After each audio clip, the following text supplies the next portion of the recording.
Hi, welcome to Lightech YouTube channel. In today's video, I'll be sharing with you on how to turn off camera on TikTok live. So the first thing you have to do is to make sure you have a stable network. Having done that, next thing is to log into your TikTok app. So right here is the home page of my TikTok app. Next thing you have to do is to click on the plus option found at the bottom of your screen. Click on the live option. TikTok don't have option to turn off camera, but you can only cover the screen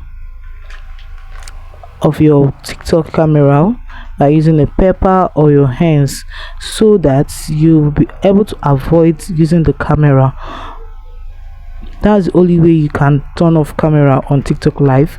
You cannot turn it off. There's no option for that on TikTok live yet, but you can only cover your camera physically in order to avoid your audience from seeing you. So guys, that is it on how to turn off camera on TikTok. If this video was helpful, please do all to like, comment, share and subscribe. Thanks for watching.